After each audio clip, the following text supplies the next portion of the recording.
నమస్తే. ఆంధ్రలో మనకి ఎలక్షన్స్ రాబోతున్నాయి కదా, నెక్స్ట్ సీఎం ఎవరు వస్తే బాగుంటుంది అనుకుంటున్నారు? జగనే వస్తే బాగుంటుంది. జగన్ పరిపాలనలో ఇప్పుడు ప్రెసెంట్ రౌడీ రాజకీయం కనిపిస్తుంది అంటున్నారు కదా, మరి అది ఎంతవరకు నిజం అనుకోవచ్చు? అది కొంతమంది అనుకుంటారని మిగతా అందరూ తెలియదు కదా.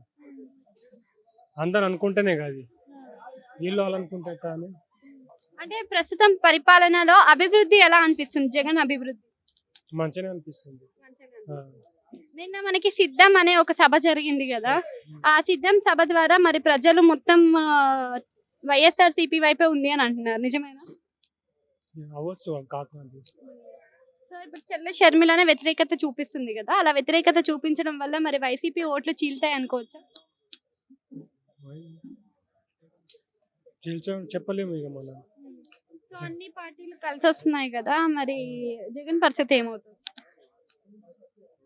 అన్ని పార్టీ అంటే ఇప్పుడు జనసేన ఉంది, టీడీపీ, ఈ రెండు ఇక మెయిన్ అక్కడ పొత్తు చేయబట్టి ఇక ఏదైనా చెప్పలేము. అది అయితే అవ్వచ్చు, లేకుంటే ఇది మన జగన్ అయినా రావచ్చు. జనసేన మళ్ళీ టీడీపీ ఇద్దరు పొత్తులో వస్తున్నారు కదా, జనసేన వస్తే అది ఓన్ గా పోటీ చేస్తే బాగుంటది. మళ్ళీ అది పొత్తు గిత్తు అంటే అంత ఏదో అవుతుంది ఇక అనుకుంటా. వచ్చే అవకాశం మనకు కనిపిస్తుందా మరి ఏపీలో? టీడీపీ అంటే రావచ్చు, చెప్పలేము. కొన్ని సీట్ అయినా ఇక పోటీ ఇవ్వచ్చు ఇక టీడీపీ అంటే. Thank you. Okay, thank you.